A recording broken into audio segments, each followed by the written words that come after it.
This experience happened to me only a few weeks back, and it has stayed in my mind ever since.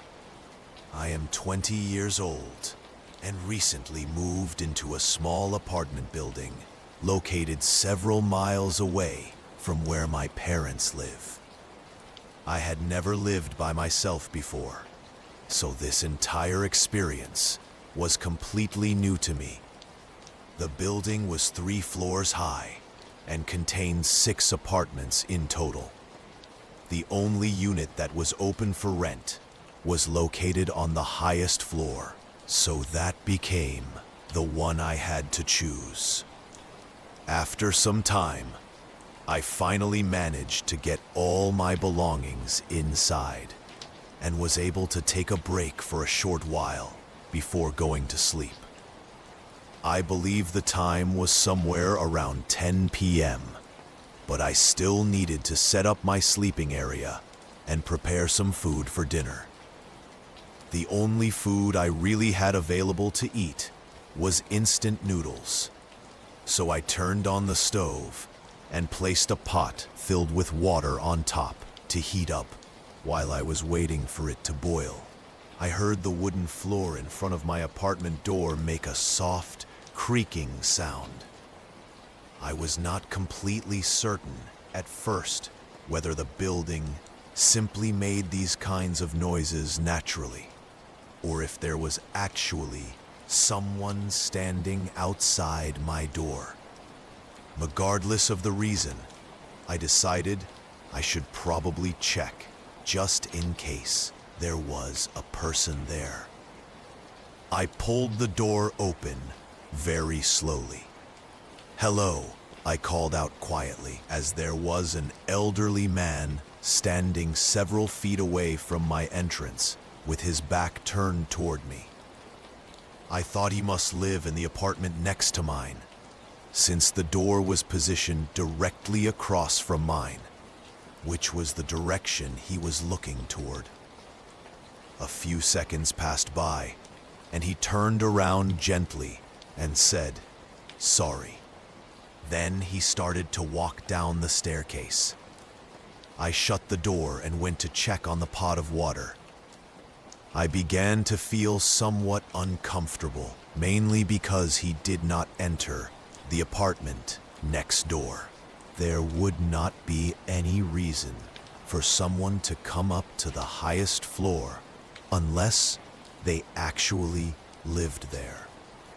In any case, I completed making the noodles and tried not to let it bother me too much. I was simply happy to finally have my own living space and experience living by myself for the first time.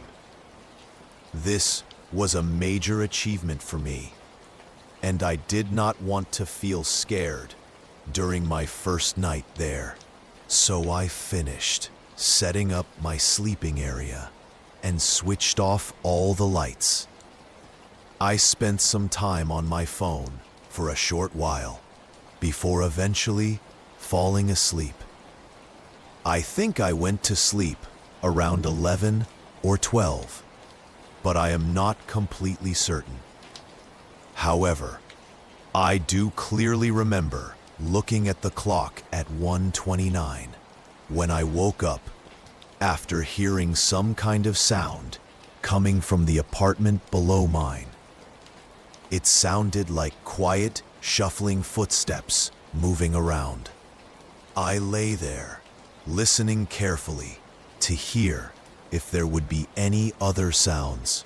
It took about 5 minutes before I heard the creaking floor noise from outside my apartment again. I was starting to feel quite anxious, thinking over and over in my head, trying to recall whether I had actually locked the door after opening it earlier that evening. As I waited without making any noise, I heard the quiet clicking sound of someone trying to turn the door handle. It was locked. I waited to see if anything else would happen, but after a few seconds, I heard the door next to mine open and then close. Feeling relieved, I got out of bed and quickly checked again to make sure my front door was properly locked. Then I returned to bed. I thought it must have been the elderly man who had possibly become confused about which door belonged to him. When morning arrived, a loud knocking sound came from my front door. I was met by two police officers. They asked me whether I had noticed anything strange the previous night, or if anything was taken from my apartment. It turned out that a man had broken into two apartments during the night, both having failed to lock their doors properly. I told the officers about everything that had happened, and they thanked me before walking back down the stairs. I am not sure whether they caught the man or not, but nothing has happened since then. Just thinking about this entire situation makes me feel very uncomfortable, and I cannot stop wondering what might have happened if I had failed to lock the door that evening. Second story.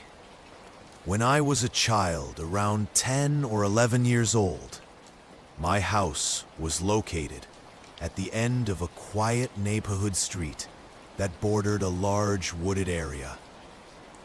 I would frequently run around, play different games, and take walks with my friends out there behind my house. Of all the forests and wooded places I have visited, this one appeared to be the most thick with vegetation.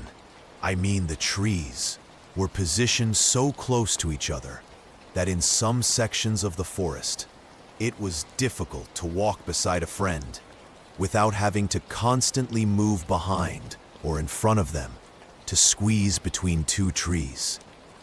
In any case, it was a normal Friday evening, and I invited my best friend over to spend time together, since there was no school the next day.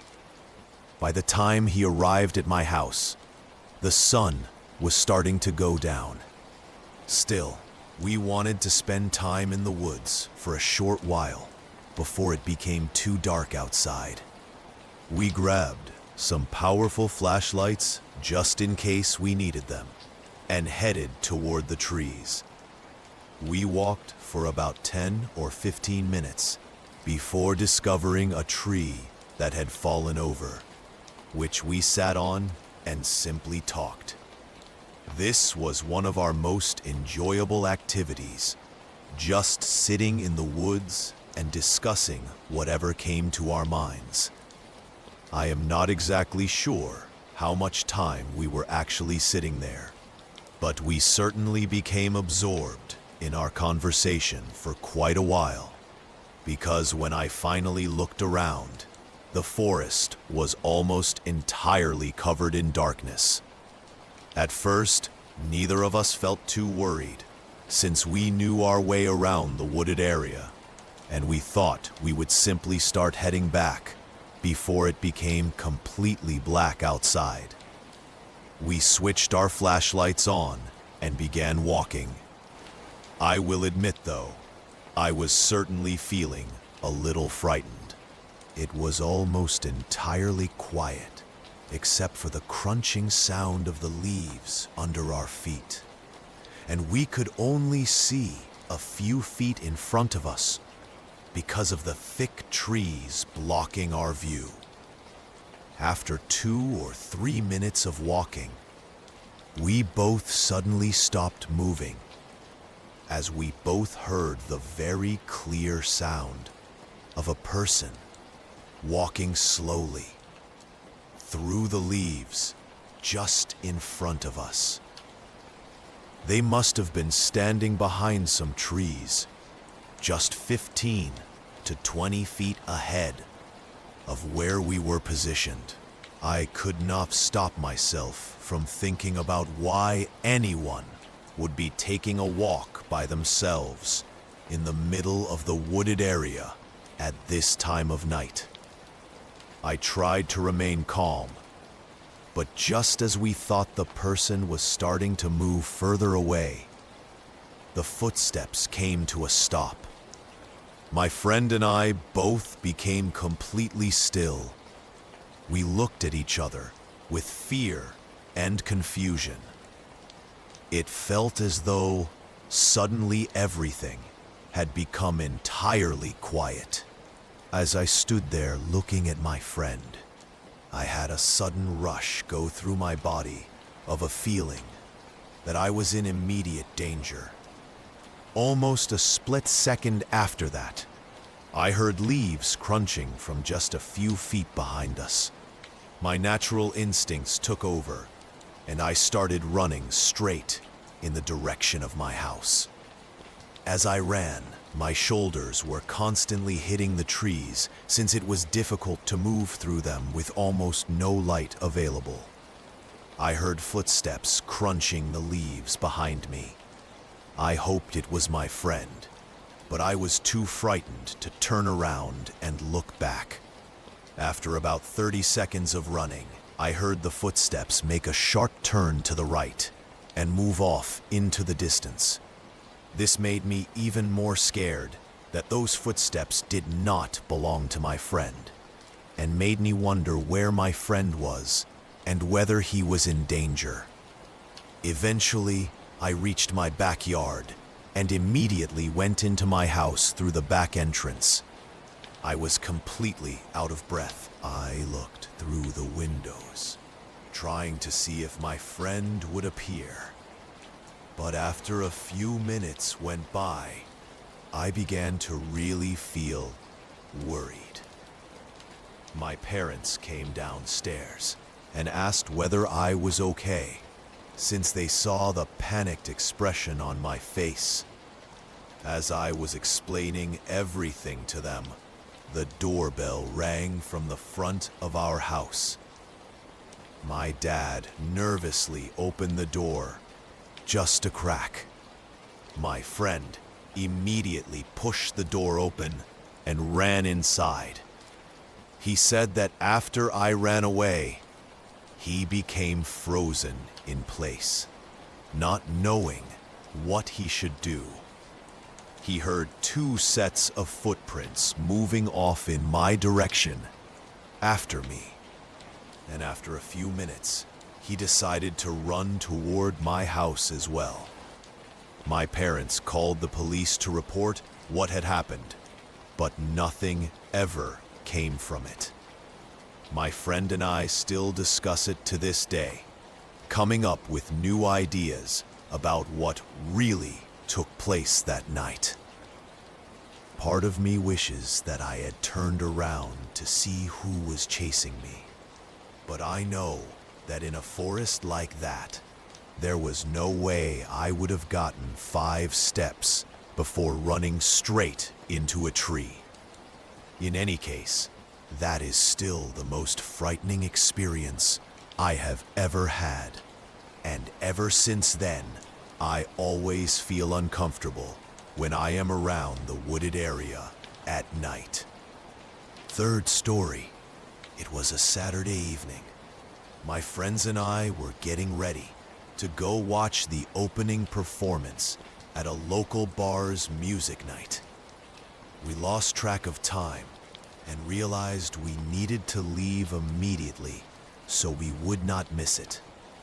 I quickly gathered my wallet and keys, and we rushed out of the house and got into my car.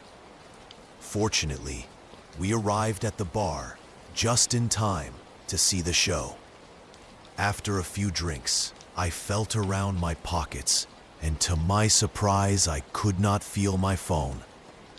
I checked every pocket and asked all my friends whether they had seen it, but it did not turn up. They helped me search the bar, around all the tables and the areas that we had been in. Eventually, we gave up and tried calling it using one of my friend's phones. After 2 rings, someone answered the phone. "Hello," I said. They did not speak, but we could hear them breathing on the other end. After a few seconds, I started to speak again, but they immediately hung up. I was annoyed that someone had stolen my phone, but I decided I would take care of it the next day since it was getting late and there was nothing I could really do about it right now. About an hour later, we left the bar and I dropped my friends off at their homes and started heading back to my house. During the drive, I was going through my memory of the last time I had my phone with me. As I was pulling into the driveway, I came to the conclusion that the last time I remember having my phone was on the bed while I was getting ready to leave. The more I thought about it, the more I started to feel scared as I was getting out of my car. I went to the front door and unlocked it and walked inside carefully. I slowly made my way over to the bedroom and turned on the lights. Sure enough, my phone was sitting right there on the bed where I thought I had left it. I searched the entire house to find any sign of someone having been there, but I could not find anything at all. That night, I had trouble sleeping since every little noise made me feel uneasy. I told my friends about it the next day, and they all agreed it was scary.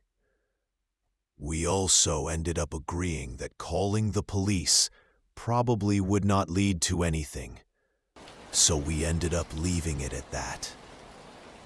Nothing else ever happened in the following years, but it still keeps me awake sometimes, thinking about what really happened with my phone that night.